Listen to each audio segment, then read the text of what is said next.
Southern California, good afternoon, and welcome to another edition of the SoCal Supreme Sports Show. We have ourselves another jam-packed show as there is football in Southern California this weekend as the Rams and Chargers will hit the gridiron to face each other in a preseason battle. Also, the Clippers have re-signed Kawhi Leonard. Will Mr. San Diego State help the Clippers win their first ever championship in the near future? Maybe.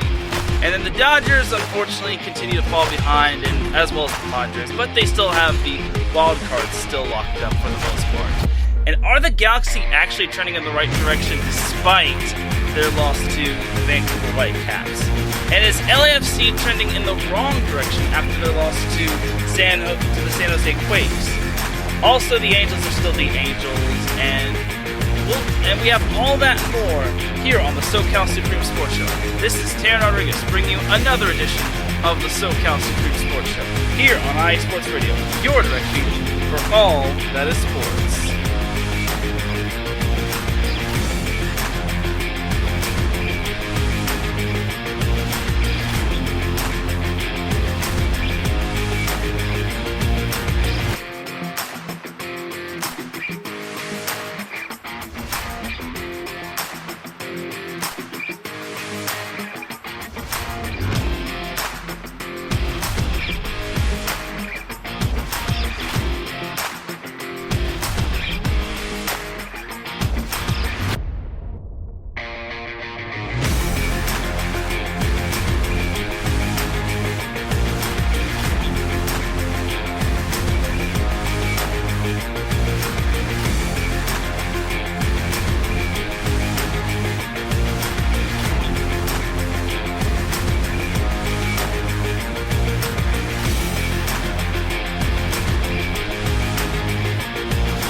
And welcome one, welcome all to another edition of the SoCal Supreme Sports Show. Thank you very much for joining me on this beautiful Friday afternoon.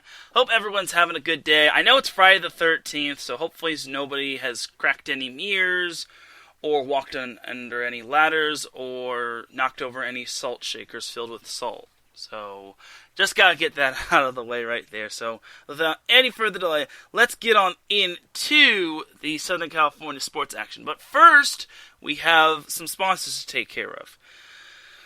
The Southern California Warriors semi-pro football team is the official sponsor of IE Sports Radio. The world of semi-pro sports is unlike any other sports organization. Players pay to play in hopes of so many different outcomes, whether it's playing to get filmed to try out for professional teams, big-time colleges, or playing to stay in shape. No matter what, all semi-pro players have one thing in common, and that's playing for the love of the game. The SoCal Warriors have been on a quest to earn titles and give players second chances since 2017. Whether you're in Southern California or anywhere in the world, give semi-pro sports a chance if you love your sport. You may get that second chance you have been waiting for as an athlete. You can follow the Southern California Warriors on social media at SoCal Warriors, and you can follow them on Instagram at SouthernCalifornia_Warriors. And also, they are also on Facebook if you type in the word Southern, the word California, and then the word Warriors. So thank you to the SoCal Warriors for being the official sponsor of IE Sports Radio. And also, they begin Pacific Coast Football League action tomorrow against the Desert Scorpions. It's going to be at Fallbrook High School, and it's going to be at 6 p.m. It's all the way in Oceanside, so if you feel like going all the way down there, more power to you. So definitely got to make note of that. And also, IE Sports Radio has a new sponsor, Background Check International Businesses. Are you interested, or are you looking to background check a new hire on? Let Kit Freeman take care of that for you. Kit founded and has managed Background Check International since 1994, and he's here to help you with the screening process. Contact Kit and let him help make the hiring process much easier. This business is used for professional background checks and not only for the use of any crimes such as identity theft or other illegal activity. And this new sponsor, Background Check International Business, is on Facebook. As long as you type in the words background, then the word check, then international, then put a dash, and then put BCI. And then you can also check out their website, www.bcint.com. So thank you to Background Check International and the SoCal Warriors semi-pro football team for being the official sponsors of IE Sports Radio, your direct feed for all of that sports. So now that all that's out of the way, now we can get on into some Southern California sports action. So we will start with the Chargers and the Rams because obviously that's what's happening this weekend. It's going to be the first home game in SoFi since 2019. And it's quite the good phenomenon. And it's going to have fans in the stands. So it's a long time coming for both the Rams and the Chargers. The Rams are the designated home team, even though the Chargers and Rams play there. But it is what it is. It doesn't matter because it's a preseason game, and we don't care. To me, I'm not too huge on preseason games, honestly. I personally don't care. I mean, I'm interested in it, but I'm interested to see how the teams do, but it doesn't mean anything. Like, if people are getting worked up over their team winning 35-0 when their players are playing a bunch of backups, it doesn't mean squat. Like, you can go 4-0 in preseason play and still not win the Super Bowl. Just ask the Baltimore Ravens. They haven't lost a preseason game since 2015. But I digress. Anyway, so for the Rams and the Chargers. So the Rams, I haven't heard. I'm going to be honest. I actually haven't really heard what's happening with them. I don't know if what's their face, Matt Stafford or any of the other stars are going to be playing. I don't think they're going to be playing. I know for a fact the Charger stars aren't playing. No Justin Herbert, no Keenan Allen, no Derwin James, no Austin Eckler, none of those starters. It'll only be the rookies. The only stars that will be playing are the rookies, and that would be Rashawn Slater, the offensive tackle, Trey McKitty, the tight end, and you get the point. Asante Samuel Jr., Joshua Palmer, the list goes on and on. All their inexperienced guys or their second or third stringers are going to be playing. Like Easton Stick will be playing quarterback, and probably Chase Daniel. So there's that. And I imagine the Rams will be the same way because they don't want to risk their stars getting hurt. Though I kind of wouldn't be too surprised if they started Stafford just so he can get familiarized against an actual opponent. So the Chargers and the Rams have had intra-squad practice earlier on, and I don't think there were any fights, to my knowledge. But a couple weeks ago, when the Rams had an intra-squad practice against the Dallas Cowboys, I did hear that Aaron Donald did get into a little scuffle with one of the Dallas Cowboys players. I actually don't know his name, but all I know is that the Rams and the Cowboys had a couple fights break out, which this was a part of Hard Knocks for the Dallas Cowboys, by the way, as the Cowboys were the lucky team to have been featured on Hard Knocks. And from what I heard, that every team that gets featured on Hard Knocks most likely finishes with 7 wins. The Chargers were featured on Hard Knocks last year, and they finished 7-9. The Raiders, the previous year, finished with 7-9. And I think the Cowboys also were featured on it the previous year. So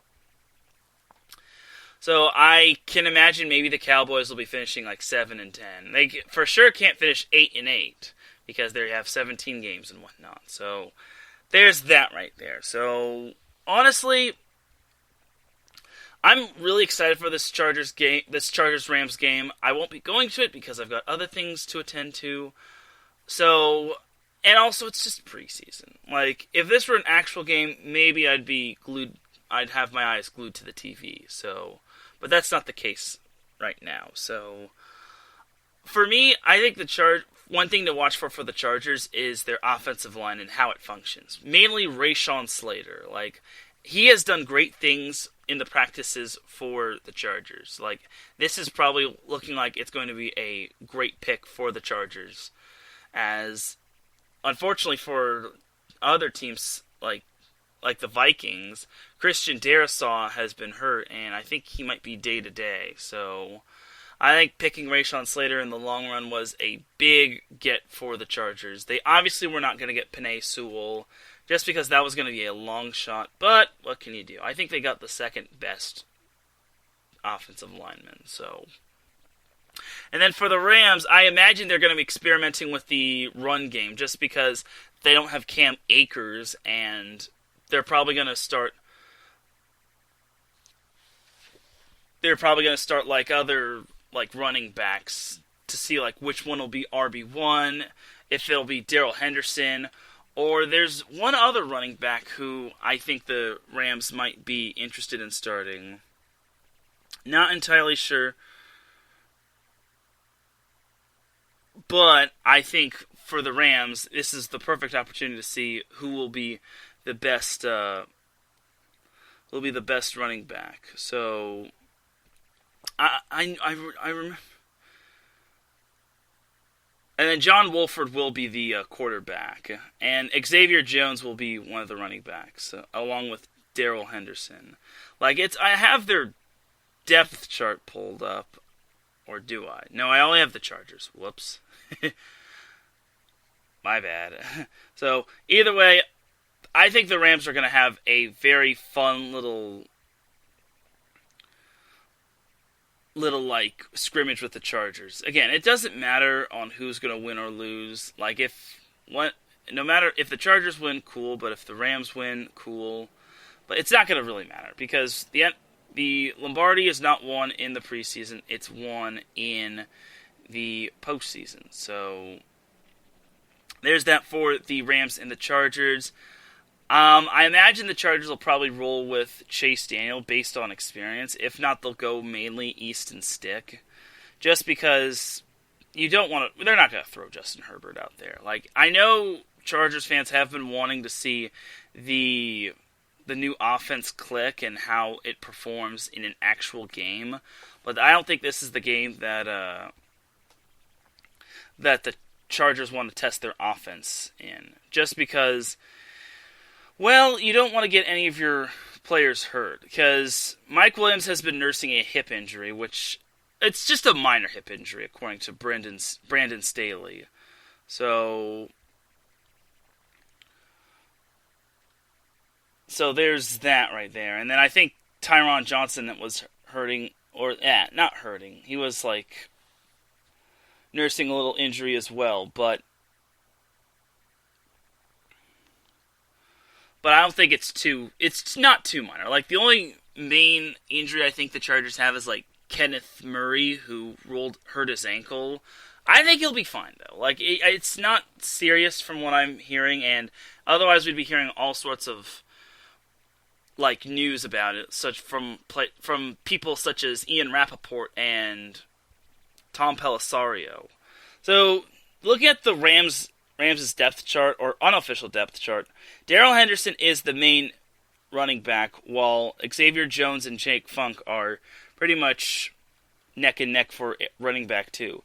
Then there's Raymond Calais, and then Otis Anderson, which is unfortunately fourth. So there's that. And then Matt Stafford is QB1, while John Wolford is QB2, and then Bryce Perkins is QB3, and then Devlin Hodges is QB4. Wait, Devlin Hodges? I feel he's a fullback.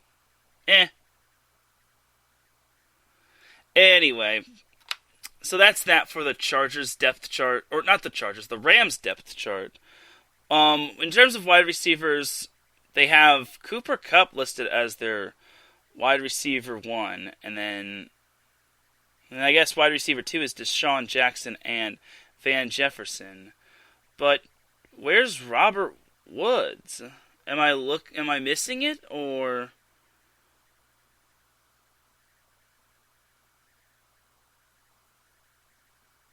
this is weird. Yeah, what happened to Robert Woods? He's still on the team, right?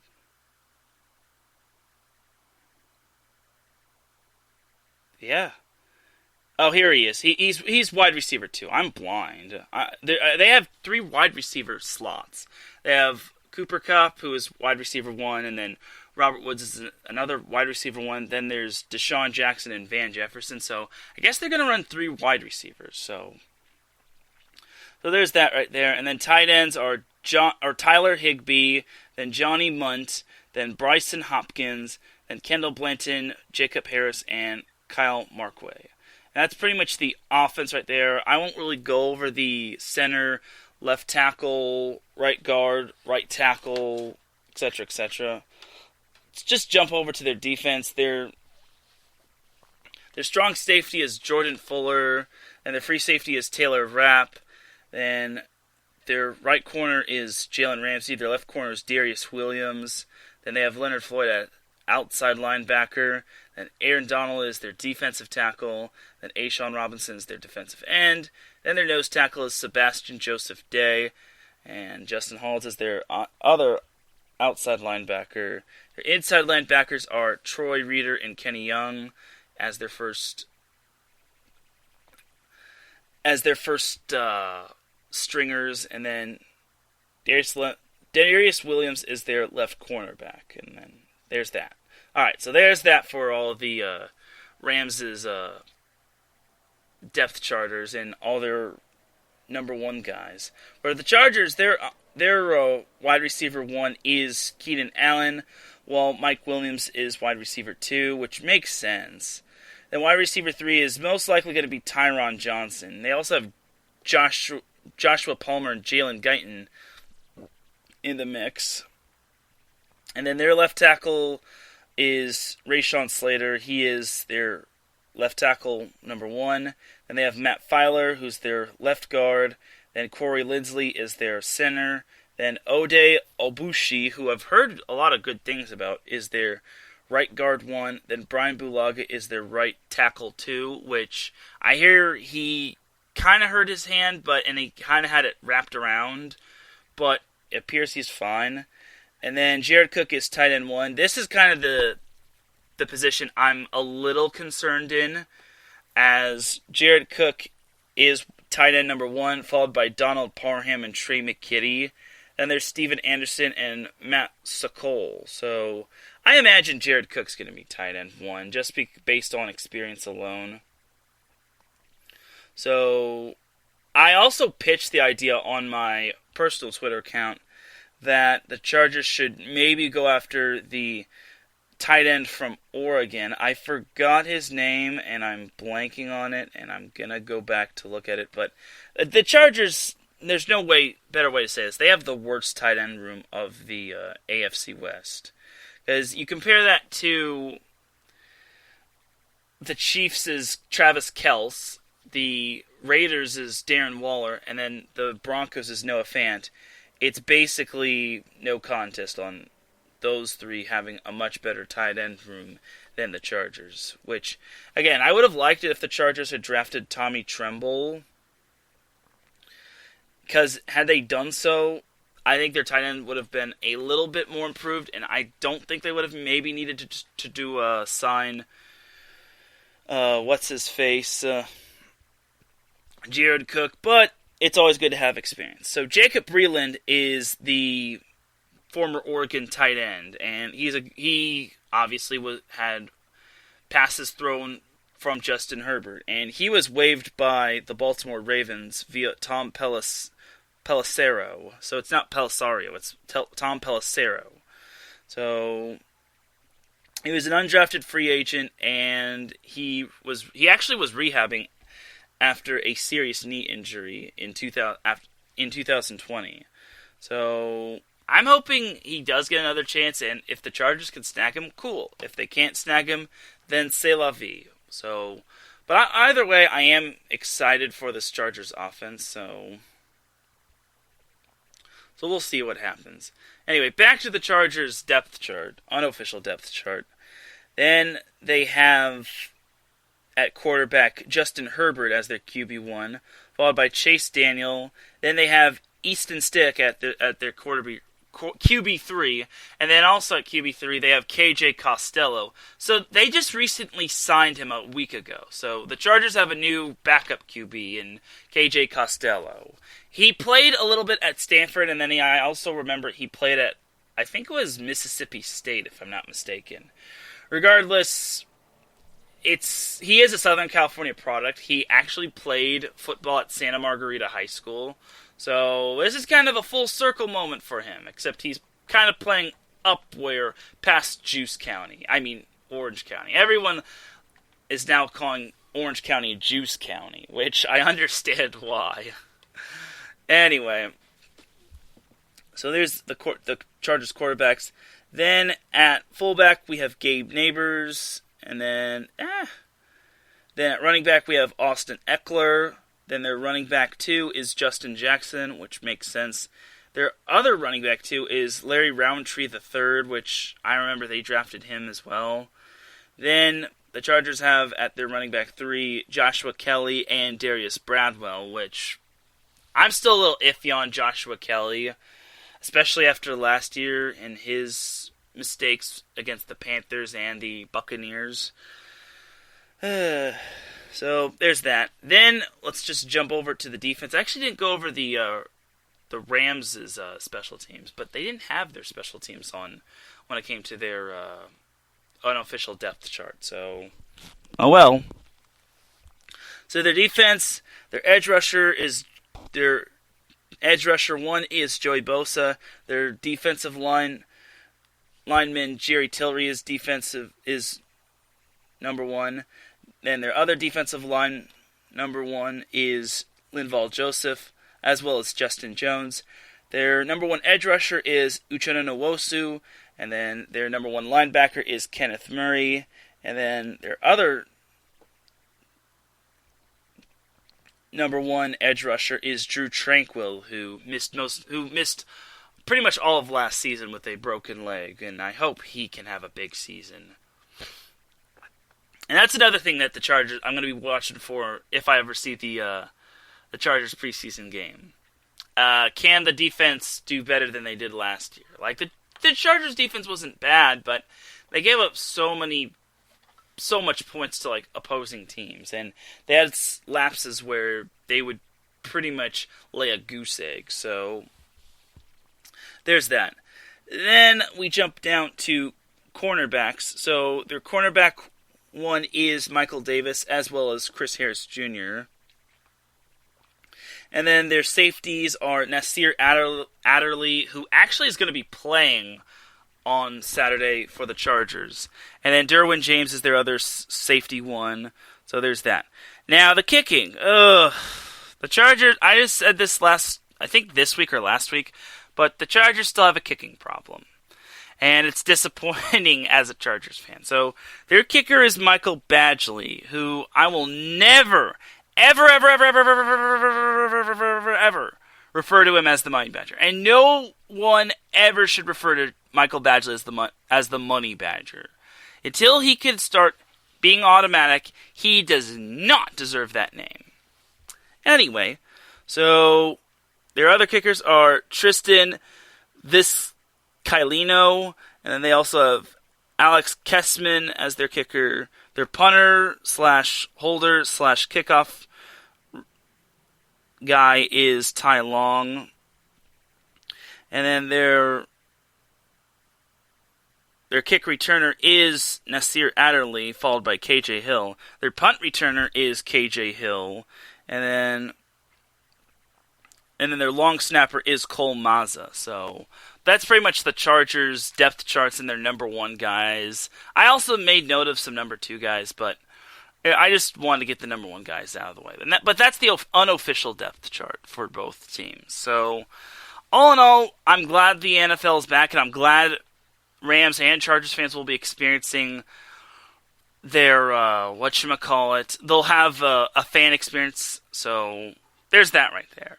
And before we put a bow on the NFL as a whole, I did hear that the Chargers had a great showing at their Fan Fest, as they had 34,000 in attendance, which was the most since 2016 when they had 18 or so thousand. So this just goes to show you that the Chargers are primed for a big year. And according to Roger Goodell, the Chargers have sold the most tickets of any NFL team, which is kind of surprising. Now, to break that down, it also includes opposing teams' fans, like, say, the Steelers and the Cowboys and the Raiders and the Chiefs and the Broncos, etc., etc. Those fans travel well, and it's not just Chargers fans, but I think it's a good thing to see more Chargers fans, considering the Chargers do have a lot of upswing to them. Their number one thing is, for me, is can they generate a whole lot of revenue? Because they have a new flashy head coach who I actually like. I think Brandon Staley's doing an excellent job. Justin Herbert has been an absolute bright spot for the Chargers, and he's really proved himself to be a franchise QB. And then also the Chargers should have most of their players returning. And also, something I haven't been reading is the Chargers are going to win the Super Bowl. So I'm happy that the Chargers will be having some success this season. I think they can have success. The problem is, my only concern is, can they adapt to Staley's system and stick with it? And will Staley be able to lead them in the correct direction? Considering the Chargers are under a new head coach, but Justin Herbert had to go through a lot of head coaches when he was at Oregon. So I think if Herbert can get through Oregon with 4 different head coaches, I think he can get through having a new head coach and a new offensive coordinator. His offensive line is going to be better, that's for sure. And then his weapons are completely upgraded. Again, the Chargers can be boom or bust, honestly. And I'm hoping this year is boom. I really think they can make the postseason. I don't see Lombardi in their future, but I think that they can at least maybe win one playoff game. Obviously, the AFC is very stacked, and the Chiefs and Bills are pretty much the top 2 contenders. Maybe the Browns is the dark horse team. I think the Browns have a fairly good team as well. And then, obviously, the Titans are up there with the Colts having to deal with Carson Wentz's injury. So there's that. So for me, I think the Chargers have something to prove this year. If they can get to the postseason, then this could put Justin Herbert in the very good quarterback as of right now category. So I think the Chargers have the potential to make the postseason this year. But again, it's all about putting it all together and buying into Brendan Staley's system. So there's that right there. And then as for the Rams are basically a wild card. I still think they have a good chance at making the postseason. It might be a little tough to win the NFC West just because every team is good, such as the 49ers, who got decimated by injuries. Then the Seahawks are still good with Russell Wilson, even though we've heard rumblings that Wilson would want to leave the Seahawks, even though he's kind of squashed those rumors. And then the Cardinals, who are still fairly decent, even though the Rams have owned them the past few years. So all in all, this is going to be a fun time for both Los Angeles teams. And my question is, who will win a playoff game at SoFi first, the Rams or the Chargers? And keep in mind, this is at SoFi, not in general. So, I think the Chargers when they were in LA won a playoff game sooner than the Rams did, because they actually can be in the wild card round, while the Rams had a first round bye. So theoretically, the Chargers kind of beat the Rams to the punch when it came to winning a playoff game first, when it came to both teams being in LA.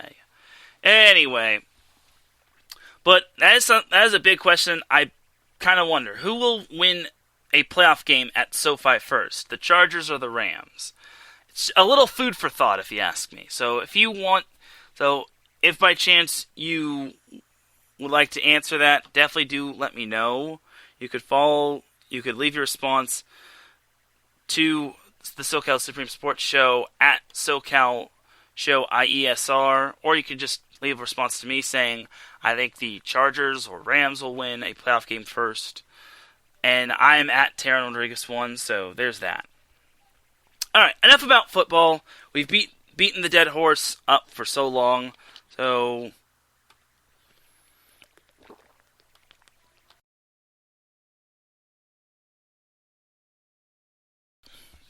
sorry about that. Just need to get a quick swig of water. So now let's jump on over to the NBA. So there hasn't been too much news. Obviously, the Lakers did their damage mostly last week when it came to signing players, but the Clippers made a big splash as they re-signed Kawhi Leonard to a 4-year deal, which is really good. And I'm glad for the Clippers' sake that they'll be keeping Kawhi. I personally thought he was going to leave for free agency, but I doubted it. I didn't think the Clippers were going to let Kawhi go. So this kind of begs me the question. Can the Clippers win a championship with Kawhi?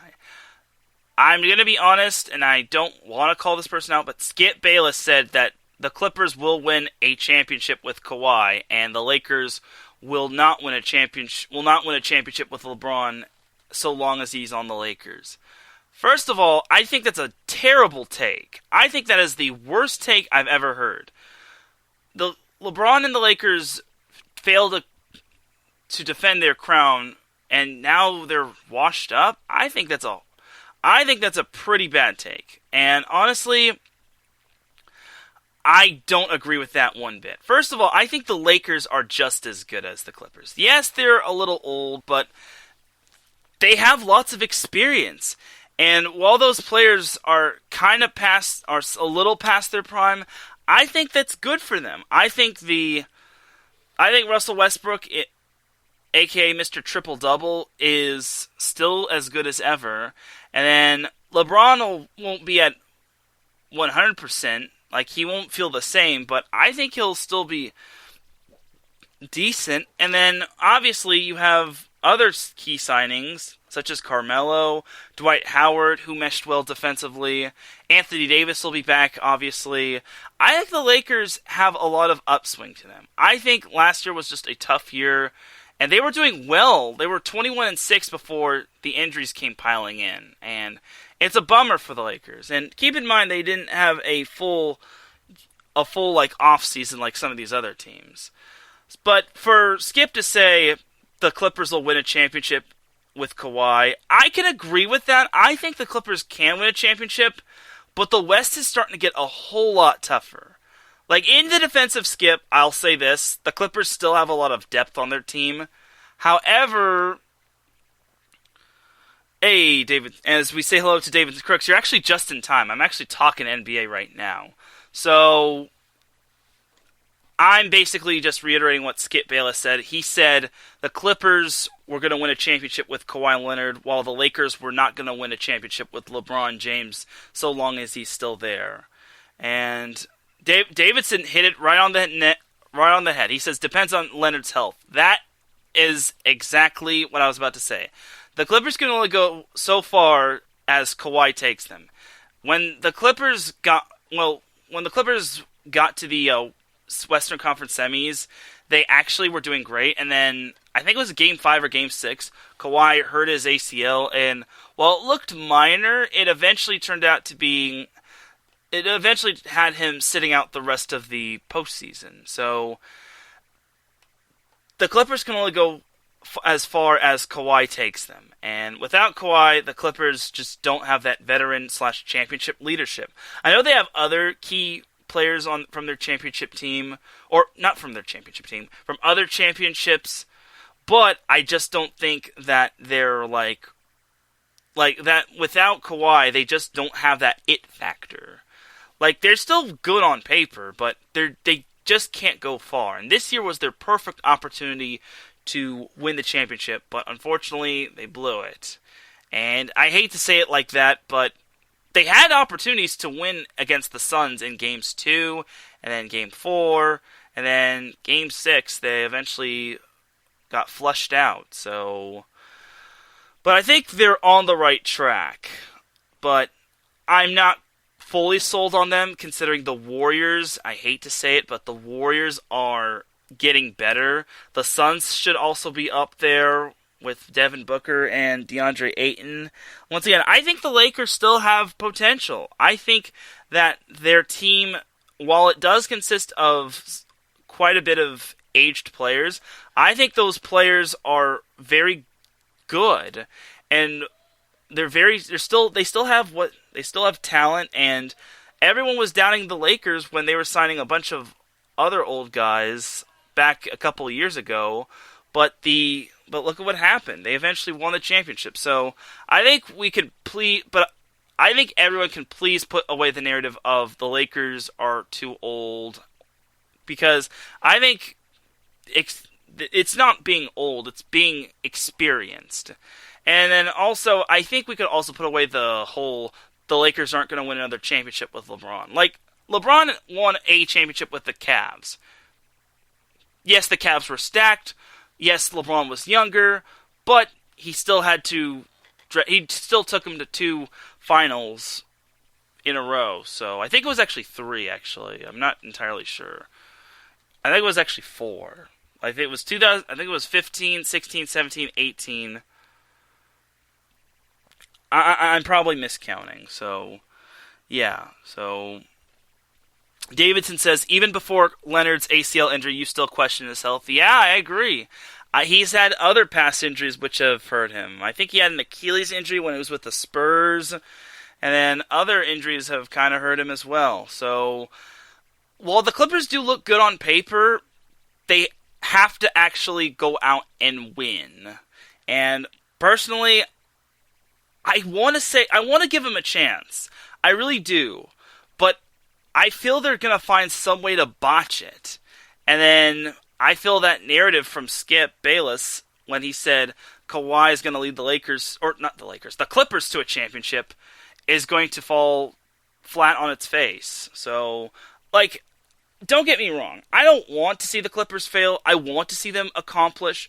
But at the same time, as a Laker fan, you kind of have to look at the whole West as a whole.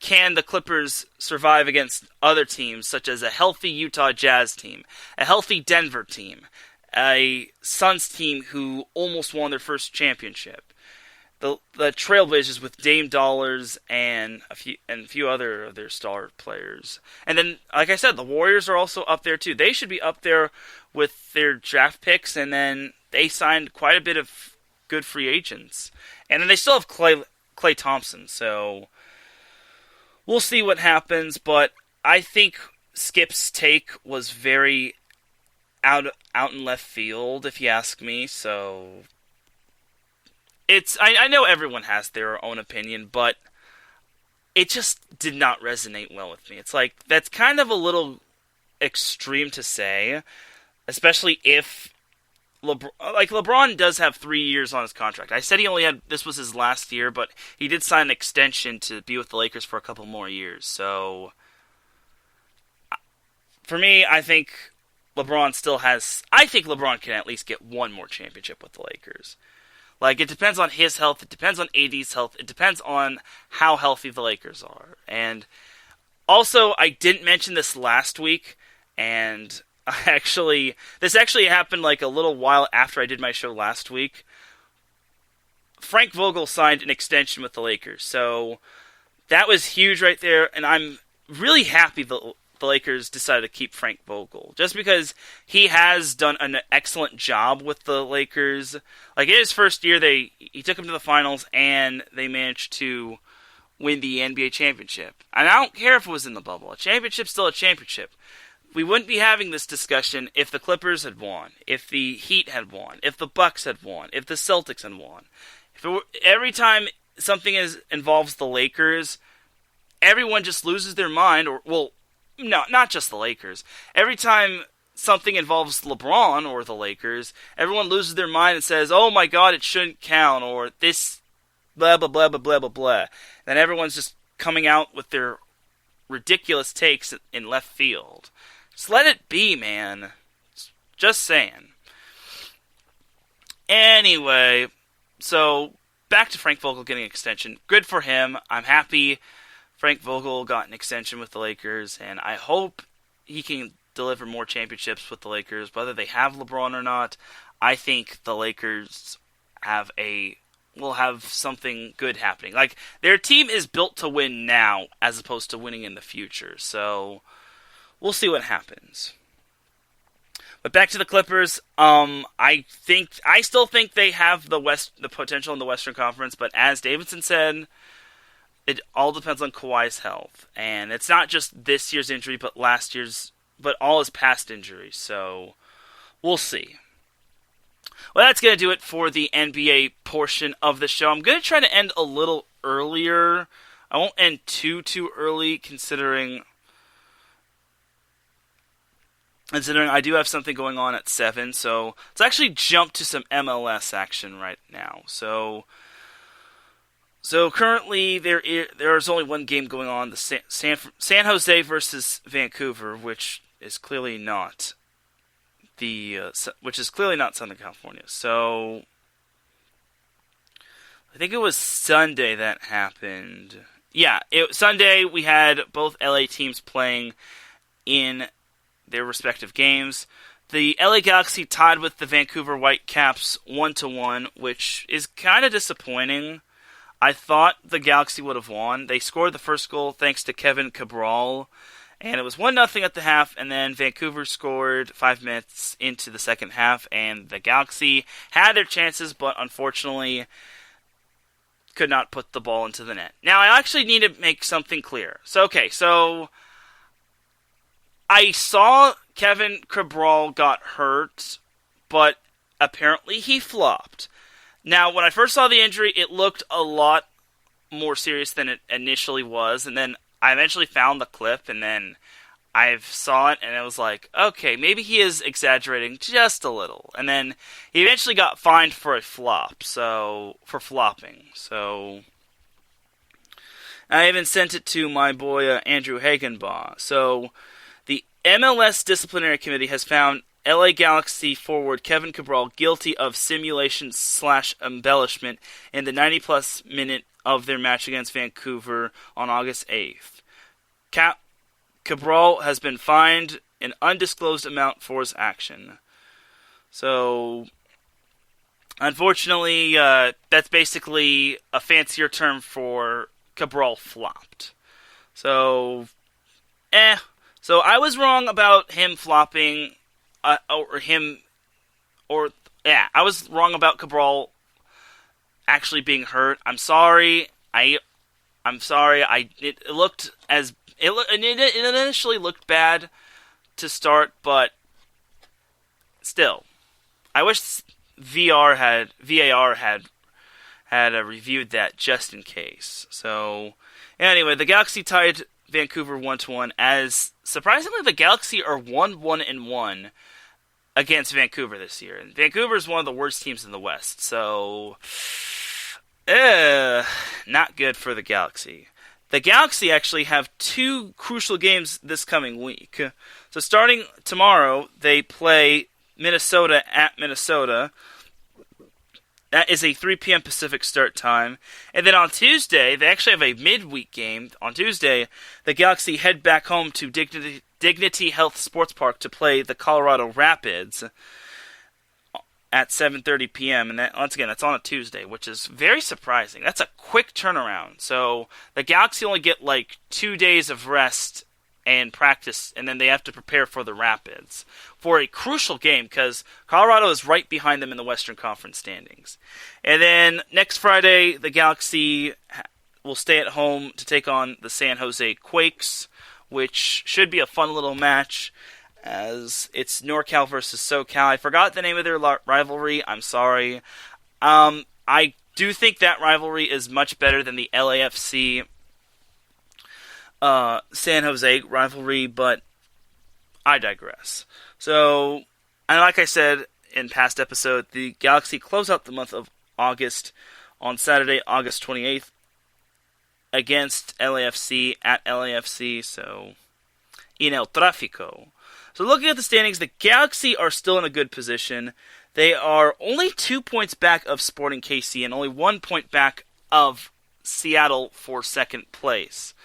Colorado is 4 points back of them, and this week they play Minnesota, which surprisingly is in the hunt for the Western Conference title. But they have 26 points and they're 6 games back of the Galaxy. But that doesn't mean it's not a crucial match. Like, the Galaxy really have to come ready to go against Minnesota tomorrow, especially with this big of a week. If they can get 2 out of both wins against Minnesota and Colorado, then that's going to make life a lot easier for them. Especially since Seattle and Sporting KC aren't really invincible. Seattle has the Portland Timbers on Sunday, which I can imagine my boy Brad Buckingham is going to be talking about it when it comes to Northwest Territory Sports, and you can catch that every Sunday at noon here on IE Sports Radio. And then we also have Sporting KC playing Dallas on Saturday, which I think they can win that one easily. Sporting KC lost to Lyon in the quarterfinals. I don't know which. It's the Ligas Cup quarterfinals. So I guess this takes a few teams, some of the best teams from the MLS and then Liga MX and whatnot, and then it just puts them in a tournament with one another. So I guess that's that. I'm surprised the Galaxy weren't really invited, but the Galaxy haven't really been up there in terms of the MLS. So I think the Galaxy are trending in the right direction. I don't think they're necessarily where they want to be.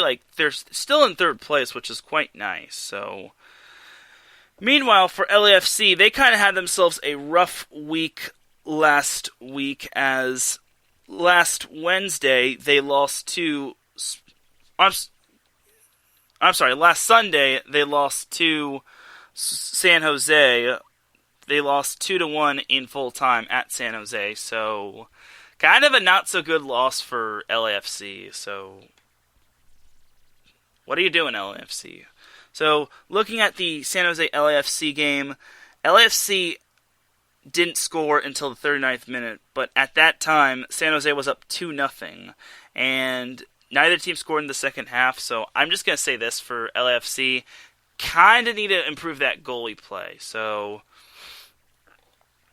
that loss actually set LAFC back a bit, as LAFC is currently ranked 7th in the Western Conference, which, if the playoffs started today, they would be in the postseason. They have 23 points. They are tied with Portland for 6th in terms of points, but Portland has the better record, so there's that.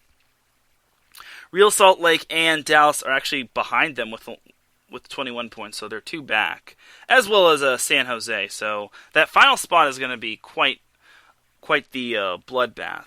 So as for LAFC, they will hit the road to the ATL to take on Atlanta on Sunday at 1 p.m. Pacific time. That actually is going to be on ESPN, which is kind of cool. I didn't think that would actually be on ESPN, but I guess it's one of the Western Conference's best versus the Eastern Conference's best. So we'll see if LAFC can take advantage. And then next Saturday, LAFC will hit the road to Vancouver to take on the Whitecaps. Vancouver has had quite a bit of draws. They've had 4 draws in their past 5 matches. And that match against Vancouver is a Saturday match at 7 p.m. Pacific time. And once again, it's on August 21st. So I think for LAFC, they're kind of trending in the wrong direction. And that loss to San Jose didn't do them any favors. Yes, they also lost to Sporting KC, but LAFC can't really afford too many losses, as now they've lost 2 in a row, but they haven't won in over a month. And if they don't win on Sunday, then that month will be pretty much fully, as their last win came against Real Salt Lake in a 2-1 victory. So they lost to the Timbers, and then they tied twice to Vancouver and Minnesota, and then they also lost to Sporting KC just recently, and then in their most recent match, they lost to San Jose. So, all in all, for LAFC, they're going to need to pick it up in terms of whatchamacallit. In terms of, like, getting wins. I mean, they're still up there in terms of talent, but they have yet to really show it this year. Like, they haven't really posted a big-time win that's made people say, maybe LAFC can make noise in the Western Conference, and we're just sleeping on them. Like, I think El Tráfico is going to be their biggest test. And then, I think Atlanta isn't a team to be slept on, as, Atlanta's 10th in the East, but I still wouldn't underestimate them if I were LAFC. Like, they have a manageable 2 games going forward. Like, they should not look anywhere ahead to El Tráfico, because if they do, they can kiss their seventh spot in the MLS playoffs bye-bye. So, we'll see what happens when it comes to LAFC. The Galaxy, I think, are still trending in the right direction, like I said. It's just all about winning those next 2 crucial games, because Minnesota and Colorado are right on their coattails in the West. So, and if they win both those games and say maybe Sporting KC drops one or Seattle ties, then that could pull the Galaxy closer to Seattle or Sporting KC. Like, we'll see. But if you want more soccer info, definitely check out Andrew Higginbaugh every Sunday at 7 p.m. Pacific Time, 10 p.m. Eastern. And he does a great job with the Soccer Scoreboard Show. And also, for any NBA or NCAA college basketball talk, definitely check out Fast Break with Davidson Crooks and Dentarius Locke every every Sunday at 5 p.m. Pacific Time, 8 p.m. Eastern. And now that we're on the topic of college basketball, there is big news when it came to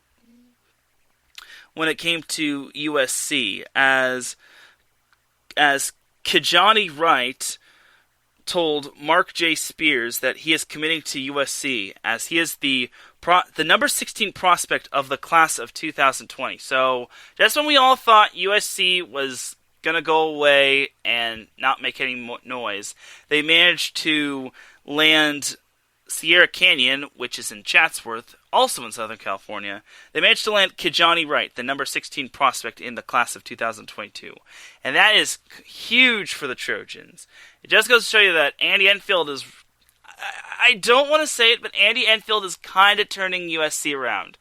We can't classify him with the other elite coaches, but he's doing a better job than I had anticipated. I think he doesn't get the credit that he rightfully deserves. And honestly, I think he's turned USC into a basketball school. And the fact that they landed him is huge. As Matt Hames... we say hello to Matt Hames in the chat room. He says Cleveland Browns suck. Oh, that's funny. That's out of the blue, but that's pretty funny. And Davidson says that's a good pickup, a very good pickup for the Trojans. I totally agree. And USC is going to have a pretty decent team, considering they return Isaiah Mobley, and they got a transfer from Memphis. I think his name is Boogie Ellis. And they also have some other talented players. Yes, they lost Evan Mobley, and they lost Taj Didi, but I think USC will still make the Pac-12 competitive. It's just all about them actually winning the games that they should win. Like, they can't lose to, like, subpar teams. Like, Colorado is one thing. Like, Colorado always does a great job with their program. Tad Boyle is a great coach, and he has owned USC for quite a while. And then, obviously, Oregon, well, with the exception of last year, Oregon always has a great team. But losing to teams like Oregon State, which, to their credit, they had a very underrated team. And then losing to other teams like Arizona, which is they're not too far off. It's just that they've had quite a bit of turmoil with what's been happening. I think USC theoretically can win the Pac-12. It's just all about them putting it together and actually not blowing it in the second half of conference play. Because when it comes to the second half of conference play, Andy Enfield's team is barely trending over 500. And that is a bad sign right there. A very bad sign. So, all in all, I think USC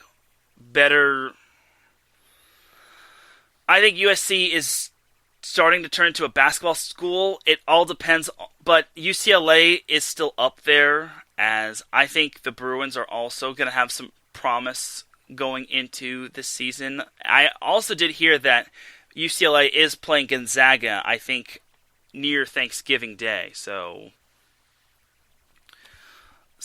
there's that. Matt says, Utah Jazz made some moves this offseason to try to combat the Clippers after last season. I totally agree, and I think if the Jazz were a little bit more healthier, I think they might have had a better chance against the Clippers. I'm almost certain. And he also says, the West will be loaded again. I don't like the Lakers being so much older now. I mean, I won't agree or disagree with that. I'll just say that we'll have to wait and see. I think the Lakers still have potential. It's just that their guys are indeed a bit past their prime, but I think Westbrook still has it in him. AD still has it in him. They did sign a few young guys, so I don't really think they're not all old. They're not like a retirement home. They're probably the oldest team in the NBA, yes, but I think the Lakers should be somewhat good. Like, they were good until those injuries started piling up when they reached that 28th game, which was not fun times for them. So, there's that. But all in all, Matt says, I think Westbrook is a terrible fit with LeBron. I like Westbrook as a dude, but everywhere he goes, the stars around him get worse. Yeah, I mean, Westbrook is kind of that player. Like, you see it sometimes in, like, his press conferences or some of his actions. I mean, we'll have to see what happens with Westbrook. Like, I totally agree. I don't like his personality, but on the court, I think he has that triple-double it factor. I think he has that it factor. And Matt says James Harden. He says, for example, James Harden, Kevin Durant, and Paul George. And he's referring to the Oklahoma City Thunder, which that was back when they had that loaded team that went to the NBA Finals and lost to LeBron James's Miami Heat. So, all in all, again, we'll have to see what happens with the Lakers. Like, obviously, they have a bunch of aged players that it's pretty much past their prime, but I don't think they're going to be bad. I actually think they'll still be they'll be in the thick of it when it comes to the Western Conference. It's just all about if the players can buy into their system, because this Lakers team is probably built to win now, as opposed to winning in the future. Like, if the Lakers are going to win a championship, they have to do so in the next 2 years. Otherwise, all those 1 year or 2 year guys will pretty much have belly flopped. And I think this is pretty much going to be the last dance for most of those players, unless they want to pursue free agency elsewhere. And Matt says PG-13 after 1 year in Oklahoma City. And then he says Harden wanted out of Houston as well after one season of Westbrook. Yeah, that's true. Yeah, I totally forgot about that. But maybe this is the team. Maybe Westbrook finally found the team. I hope he could buy into Frank Vogel's system. I know he could be a bit of a ball hog, and I know he can be a bit of a nuisance for the teams he's been on. However, I think he has that potential. I think the Lakers can bring out his best, even though he's 32. I know the Lakers had to give up quite a bit to get him, but they had to give up quite a bit to get AD. So we'll have to see. And Hames says that's his point. Westbrook takes so many shots and gets his triple-doubles that I don't think LeBron and AD will like that. But we'll see. I totally agree. I mean, on paper, it looks like a good fit. And many people can say, well, in my eyes, it looks like a good fit. But, again, we'll have to see. Like, games are definitely won on the court and not on paper, or in 2K, or in NBA Live, or in NBA Street. Regardless, we'll have to wait and see when it comes to the NBA, and to see if... I don't know if the Lakers will sign anybody else, but if they do, bully for them. By the way, their former player, Dennis Schroeder, signed with the Boston Celtics, which is kind of funny because he thought he was worth over $100 million, and he actually declined in, I think it was like $84 million 4-year contract extension with the Lakers, but he decided to take a $5.9 1-year deal with the Boston Celtics, which I think is kind of funny. I tried to tell you all this, but Dennis Schroeder was not worth $100 million. So, at least he's not with the Guangdong Tigers or the Shanghai Sharks. I'm sorry, not the Guangdong Tigers, the Guangdong Tigers. If you get that reference, then bully for you.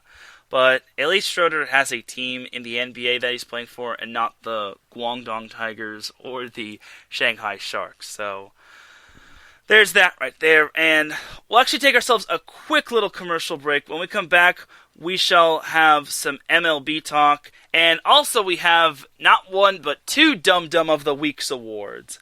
As we got some people doing some loserish things, primarily on Twitter. So keep it locked for that. You are listening to the SoCal Supreme Sports Show here on IE Sports Radio, your direct feed for all that is sports. We'll be right back after this.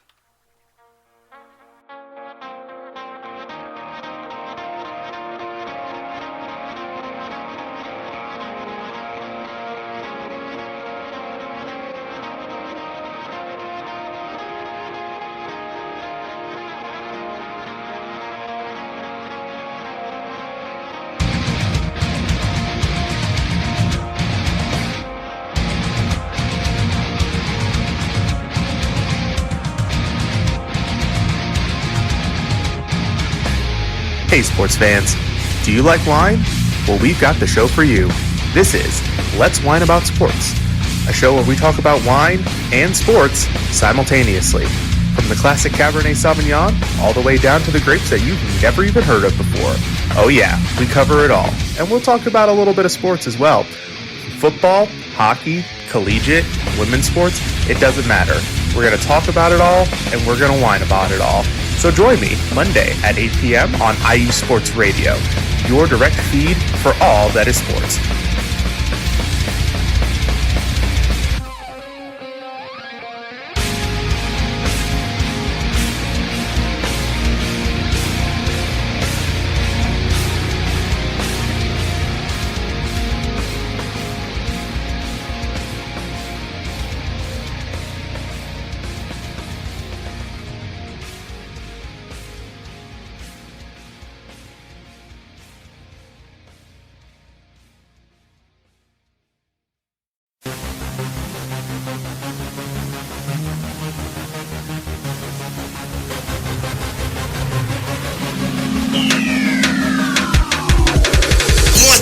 Everybody, this is Teran Rodriguez. Are you a fan of volleyball? Are you a fan of Thunderous Spikes? Then I have the show for you, Set Point, where I cover NCAA men's and women's volleyball, high school boys and girls volleyball, beach volleyball, and even professional volleyball. Catch the action every week here on IE Sports Radio, your direct feed for all that is sports.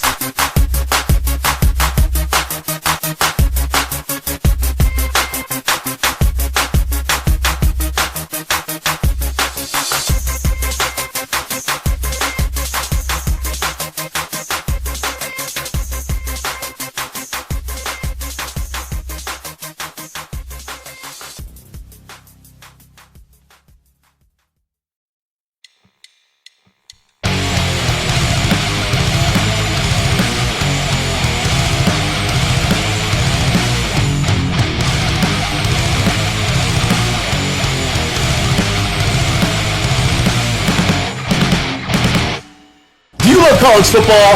And do you want to hear a college football show dedicated to all this college football, including junior college, and the CCCAA, and the NJCAA, the NAIA, and the NCAA, including Division III, Division II, Division I AA in the FCS, and Division I A in the FBS?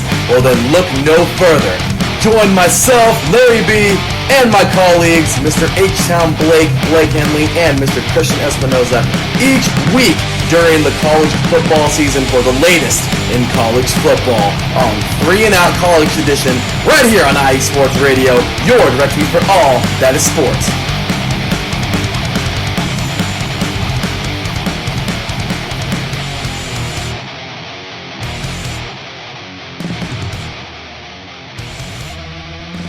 And welcome back to the SoCal Supreme Sports Show. Thank you all for joining me after we had segment number 1. You can catch all of our amazing shows on iSports Radio. We have shows dedicated to sports such as basketball, soccer, baseball, even volleyball, courtesy of yours truly. We even have a show dedicated to college football, as you heard that last drop. 3 and Out College Edition is back with my boy Larry B and I. We had ourselves our first ever, or not our first ever episode, our first episode of the reboot of 3 and Out College Edition, as we got into a little bit of a good start, and we talked quite a bit about some college football and what we're looking forward to. So, anyway, so now let's jump on into segment number 2, and we might as well just segue into college football. So, USC and UCLA just started their training camp, as both teams are going to look to try to win the Pac-12 South and eventually win the Pac-12 as a whole. So, obviously USC has quite a bit of potential, and they have quite the big reputation to look up to. I just hope they can meet the expectations this season. If they don't, I don't want to say this, but I think Clay Helton should be fired. I really think USC has a lot of potential, and I really think they can win the Pac-12 this year. Only one team from the Pac-12 South has won the Pac-12 in football, and that was USC, as they defeated Stanford.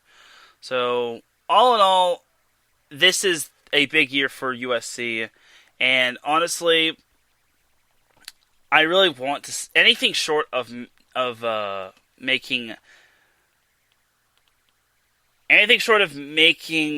making the Pac-12 championship is considered a belly flop. Who USC will play in the Pac-12 championship depends on what happens in the Pac-12 North. You have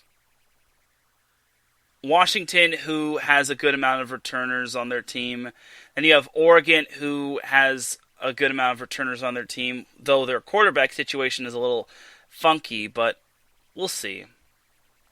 Stanford's up there with David Shaw. Cal has Chase Garbers returning for one last ride. Oregon State was improved, and then I don't really think too much of Washington State, but they have that too. So for USC, I think, and also what I saw was that one of their players, Corey Foreman, the number 1 recruit of the class of 2021, is a freshman to watch for this season. I think it was according to ESPN, I think it was. I'm not entirely certain, but he is. I did see that Corey Foreman is indeed a player to watch for when it comes to USC this year. And he's one of the top newcomers to watch for this year in college football. So I think USC has a lot going for them, and again, I really want to see them actually win the darn Pac-12 championship. Then we'll see what happens with them going forward. So, alright, so there's that right there when it comes to college football. Now let's jump into the MLB, and then I'll give you all your double dose of the Dum Dum of the Week award, and I will send you all on your way. So currently for the Dodgers, they lead 3-0 over the New York Mets, as they have 3 matches against the Mets this weekend. They have one tonight, they have one Saturday at 4:10 p.m. Pacific time, and then they have one on Sunday on ESPN out at 4 p.m. Pacific time. So this past week, the Dodgers actually took 2 out of 3 against the Angels. They beat the they lost to the Angels in Game 1, 4-3 in 10 innings. Once again, the Angels know the secret to beating the Dodgers. Beat them in extra innings, because the Dodgers have only won 1 game this year in extras. I know the extra innings rule is complete duty, but come on. And then last Saturday, the Dodgers beat the Angels 5-3, and then last Sunday, the Dodgers beat the Angels 8-2. So this past week, the Dodgers took 2 out of 3 against the Philadelphia Phillies. 2 out of the 3 games, they had a rain delay, which kind of actually worked in the favor of the Dodgers, as Game 1, the Dodgers won 5-0 over the Phillies. Game 2, the Dodgers won 8-2 over the Phillies, and then their last game, which didn't have a rain delay, the Dodgers lost to the Phillies 2-1, which was a very disappointing loss, because that was actually the same night the Giants won, and now the Giants are 5 ahead of the Dodgers in the NL West. Actually, also got to say hello to Larry B in the chat room. Thank you for joining me. He says SoCal, as he is a busy man. I'm actually gonna go see some Southern California Warriors action this weekend, so he knows all about that. Anyway, so this weekend the Dodgers play at the New York Mets, like I said, and then they have a 3-game series after that against the Pittsburgh Pirates. It's going to be at Dodger Stadium, so it's going to be the Dodgers are going to return home to their humble abode. All their games against the Pirates are at 7:10 p.m., which I feel bad for Pittsburgh fans, because that's 10 p.m. on their time, so c'est la vie, you know.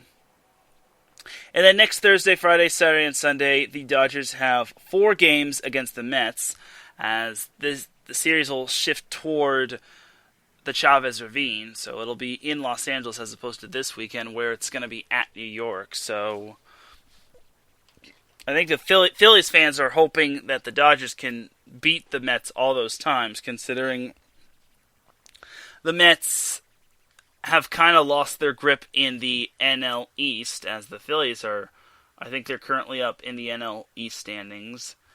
Not entirely sure, but let's check via the standings. Yeah, they're a half a game up, and if the Mets lose, then that'll only help the Phillies out, even if the Phillies lose. So the Dodgers are currently, like I said, they're 5 games behind the Giants, who have the best record in the league, which is kind of out there, which is it's so unbelievable.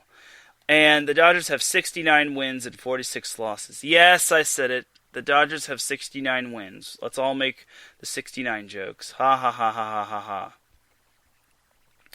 Anyway, so the Dodgers still have a chance to win the NL West, but it's just the hope is getting smaller and smaller by the day, especially when they're losing and the Giants are winning. And when that happens, it's not a good combination for the Dodgers.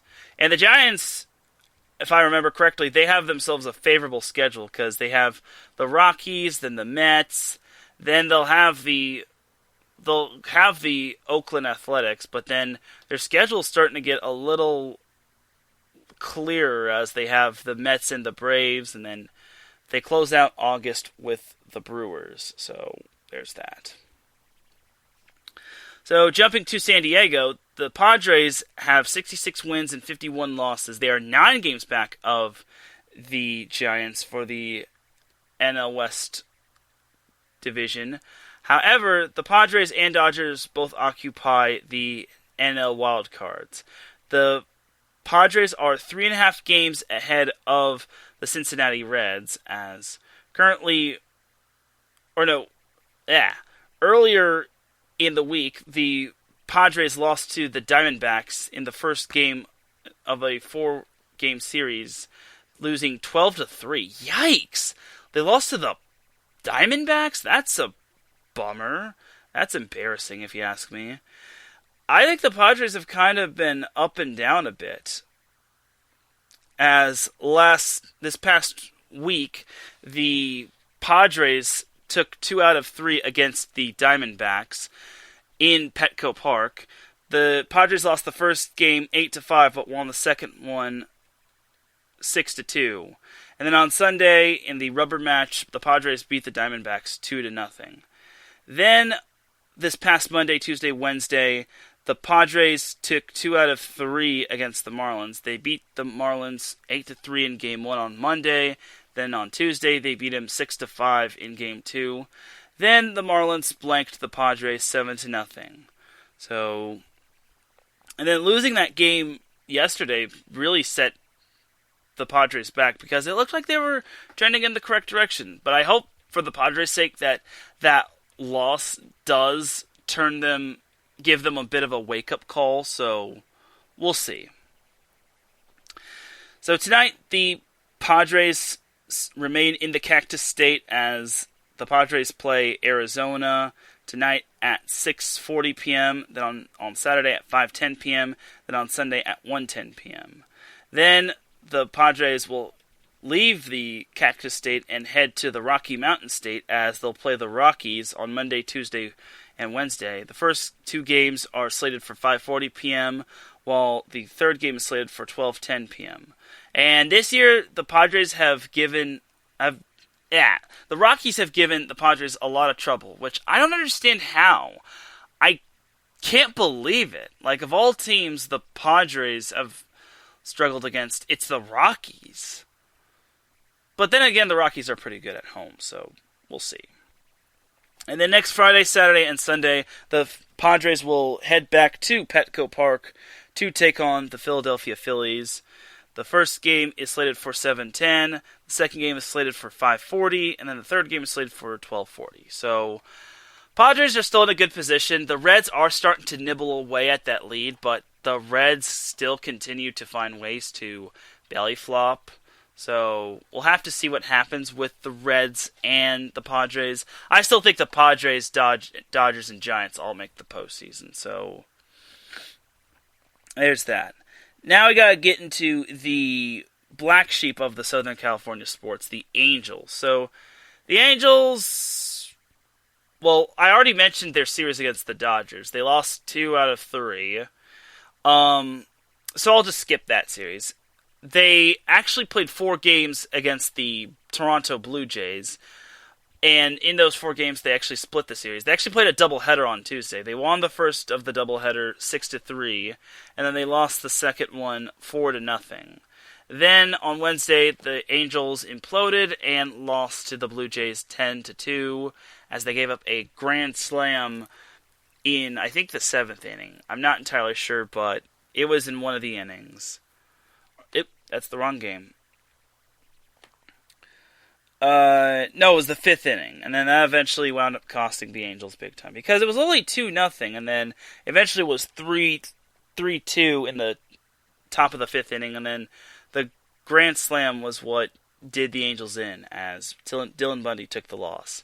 Fortunately for the Angels, they got the win as they defeated the Blue Jays 6-3, salvaging a split, so good for the Angels. So this weekend, they are back home at Angel Stadium, or they're still at home against Angel Stadium to take on the Houston Astros. The first game is slated for 6:38 p.m., the second game is slated for 6:07 p.m., and then the third game is slated for 1:07 p.m. Then on Monday, they have quite a busy schedule. On Monday, they travel to the Big Apple to take on the New York Yankees in a makeup game from July 1st. That is slated for 4:05 p.m., Then after that, the Angels will travel to Detroit, aka the Motor City, to take on the Tigers. The first game and the second game are slated for 4:10 p.m., and then their third game on Thursday is slated for 1:10 a.m.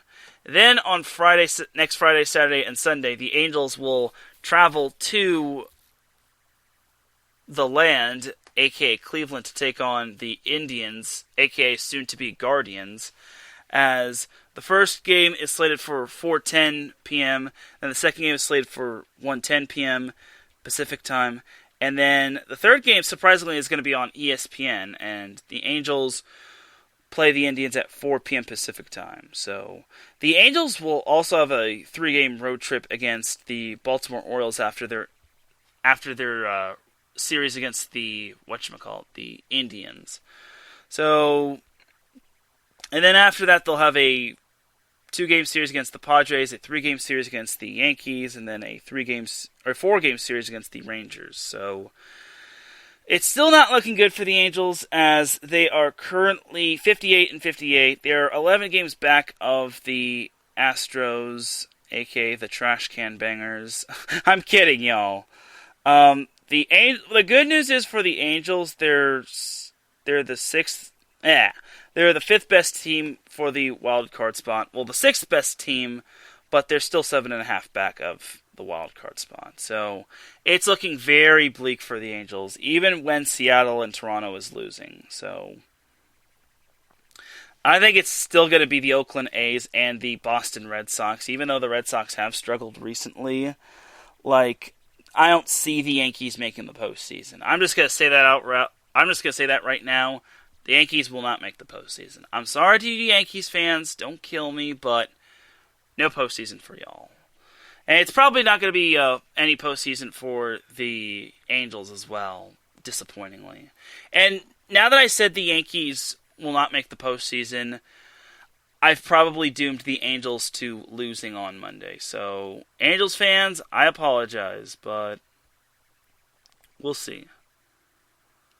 So, that's going to do it for the baseball talk. And before we head out, we still have the Dum Dum of the Week award. And we have 2 to give out this week.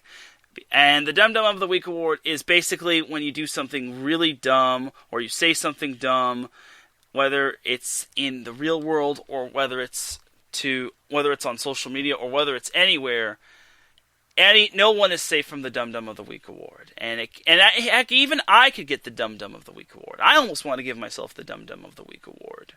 So, the first Dum Dum of the Week award is kind of a serious matter. I don't like calling people out on Twitter, calling people out, especially when it comes to Twitter or anywhere else. But I'm just going to say this right now. I am a man who sticks up. I'm a person who sticks up for their friends. And when I see one of my friends getting harassed or put down by other people, I don't like that. So I saw this happen with one of my friends on Twitter, that I guess she made a comment, someone made a negative comment about something, and then one of my friends reacted and said, way to be positive, and then the guy that was replied to, I guess, didn't like what this person had to say, and he basically just went to war with one of my friends, and I personally did not like that. And I understand, people have their differences on social media. Everyone has their opinions, and they can say what they want to say, but I guess they kind of had some beef with one another. There was some name calling, I guess, but that was, and I guess it was kind of, and I guess this guy, or this person that was beefing with my friend, I guess really was irked at the fact. I'm going to try to make this short and sweet, by the way. So, I basically had this 3 strike rules. So, that was the first strike. I guess they were beefing, and they had their differences. It's like, okay, no big deal. There was beef. Everyone has beef. Even I have some beef sometimes. Anyway, so strike 2 happened. So that was just strike 1. Strike 2 happened when this person decided to take it to a whole nother level, and he decided to say something very derogatory to my friend, and let's just say he also made a COVID joke. And I'm just going to say this right now, COVID is no laughing matter. And the fact that you would make a COVID joke to one of my friends, who, I hate to put this person on the spot, but my friend actually did get COVID-19 or have COVID-19 symptoms. All in all, the fact that I heard this person just going after my friend and making a disgusting joke, and which made me really angry. Well, I wasn't fully angry. I just looked at the tweet. I'm like, oh my god. Like, why would you say something like this? Like, I was not happy. I wasn't really happy. I didn't want to intervene just because it wasn't my business, and I don't like butting into other people's, like, wars, just because my notifications will get blown up, and then I'll have made an enemy, so there's that. So, that was strike 2.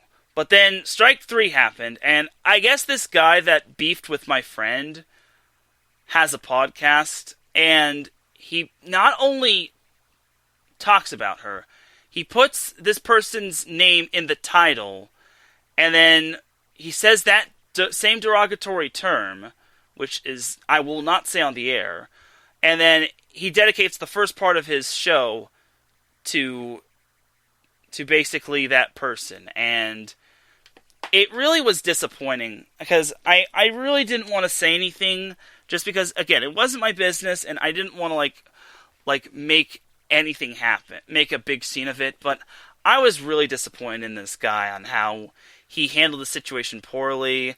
I know he made a joke at first, and then everyone decided to go after him, and I also know that he made an opinion that my friend took, I guess, close to heart, but he really did not have to go that far into putting my friend on blast in his podcast, and also putting my friend in the title name and making that derogatory term. So, all in all, good sir, or whoever you are, I'm disappointed in your actions, and I'm disappointed that you went after my friend, and I'm just disappointed in you in general. You don't have any right to say that, especially to one of my friends. And I could have easily done the thing where I could have said something, I could have retaliated and told you to shut up, but I didn't. Because you're not worthy of that. When you go do that, when you drag my friend like that, shame on you. Shame on you. And I really am disappointed. And the funny part is, and there's a silver lining to this, his account got temporarily banned. It had his Twitter account got temporarily banned, where it said, caution, this account is restricted because it violates some of the Twitter rules. I don't think he's fully banned just yet, but I would not be surprised if he was banned, because I'm pretty sure like everyone and their mothers reported this guy, and he was just that bad. But this person, to whoever you are, I'm not going to put you on blast, I'm not going to say your name, but I will say this, I really hope you do better, not just on social media, but in real life. So, to this person who decided to put down my friend and be like that and say derogatory things and make that COVID joke, you are this week's Dum Dum of the Week. You are so dumb. You are really dumb. For real.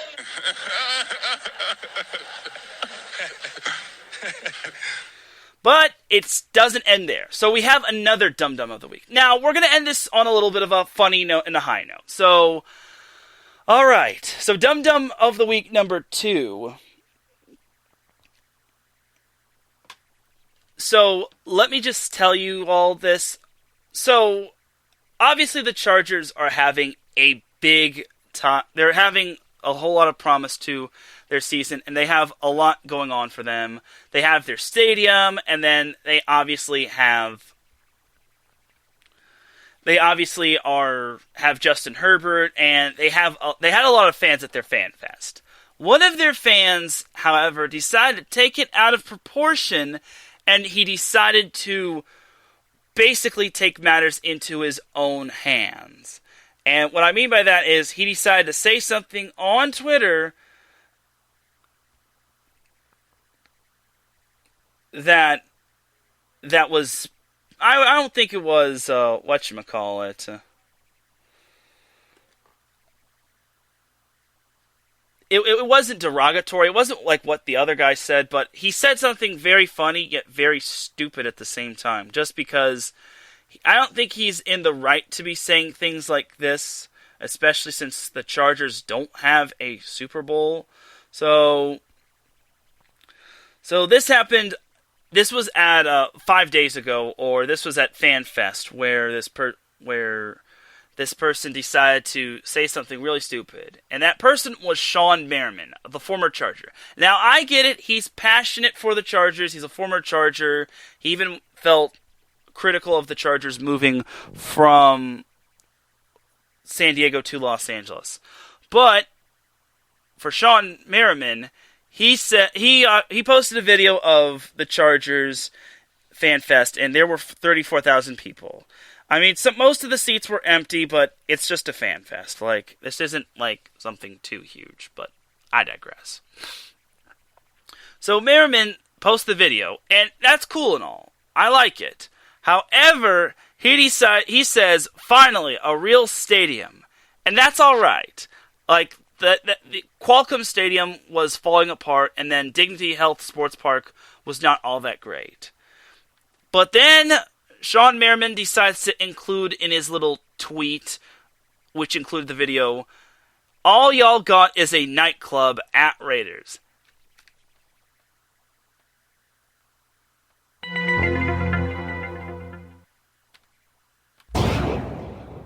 This man, Sean Merriman, decided to call out the Raiders and say, all y'all got is a nightclub.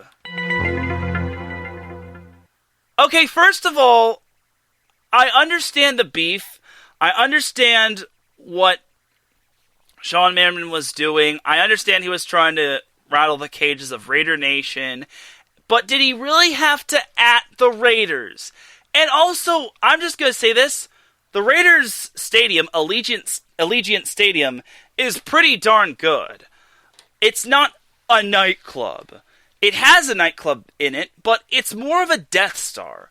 Like, why on earth is Sean Merriman calling out the Raiders? Why does he need to call out the Raiders? He doesn't have to. He shouldn't. Sean Merriman, you need to realize something. The Chargers have 0 Super Bowls. All they have is an AFL championship. You can't be calling out the Raiders like that. I understand the competitiveness of the AFC West, but the Chargers, but still, and their stadium looks just as good as SoFi Stadium. And also, one more thing, the Chargers share SoFi Stadium with the Rams. At least for the Raiders, they're not sharing their stadium with anybody. Sure, they may have to share it with, like, the college teams, but still, they're not sharing it with another NFL team. Why? Why would you say that? You're making Chargers fans like me look like morons. I can't believe you would say something that stupid. And obviously, one of my colleagues, Andrew Higginbaugh, and I talked about this, and I said that there were 30, and now in his defense, there were 34,000 people at the Chargers Fan Fest, and they also had a lot of tickets sold, the most of any NFL team, but I still totally agree that he shouldn't have said that. It's like, what are you doing, man? Like, it's really a dumb thing for Sean Merriman to have done. I mean, I understand he was trying to be funny, I understand he was trying to bring out the competitiveness, but you don't do that when your team does not have a Lombardi. And also, again, you're still sharing SoFi with the Rams. Now, if the Chargers own SoFi by themselves, I would have totally understood. But they don't. And, again, I think it was very stupid that Sean Merriman decided to at the Raiders. I thought it was a little unprofessional. I understand he was trying to be funny. But the Raiders could have clapped back and said, sorry to get back to you late. We were busy polishing off our Super Bowls. Wonder how you... And they probably could have also said, wonder how it feels to polish off Super Bowl championships. Or something along those lines. But still, I was not a fan of Sean Merriman doing that. I understand he was trying to have fun, but you can't talk smack when you're the only team in the division without a Super Bowl, and you're basically the only team. I think they're one of 2 NFL teams that have to share. I think they're the only team that has to share their stadium with another team. So honestly, I was disappointed by Sean Merriman doing that. I love Sean Merriman to death. Like, he is a Charger that everyone will remember. He's a great guy. But, dude, you can't be saying dumb things like that on the internet. Raider Nation will swarm you like a pack of wasps. So, Sean Merriman, I got lots of love for you, buddy, but you are this week's Dum Dum of the Week. I'm sorry, but it must be done. You are so dumb. You are really dumb. For real.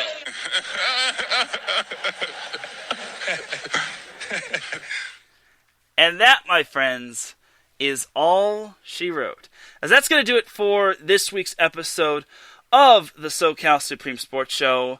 Without any further delay, let's get on out of here, because one, I got to get me some dinner. I haven't eaten in like almost 9 hours. And two, I have a fantasy football draft I have to get to. Thank you very much for tuning into the SoCal Supreme Sports Show. I greatly appreciate you all. If you are listening live, I appreciate you. If you are listening on the playback, I appreciate you.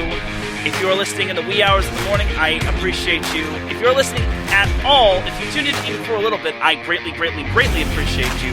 Big shout to the chat room that decided to pop in. Shout to Davidson Crooks, Matthew Hames, and Larry B for popping in at least once and saying hello and giving their thoughts on everything. So I definitely appreciate y'all for tuning in, especially for those in the chat room. For everyone here at IE Sports Radio, this is Teran Rodriguez signing off. Have yourselves a great rest of the week, a great weekend. If you're going out to the beach, wear sunscreen. I know the summer is winding down, so definitely try to get your summertime as much as you can. If you aren't vaccinated, let me say that again. If you're not vaccinated, please get vaccinated. I beg of you, don't make things worse in California or the rest of the world. And also, be a good person on Twitter. Don't be a bad person. Don't go calling out people. Don't go saying derogatory things. Otherwise, you're going to have to take that dum-dum of the week award. So, once again, thank you all for tuning in. I will see you all next week for Set Point.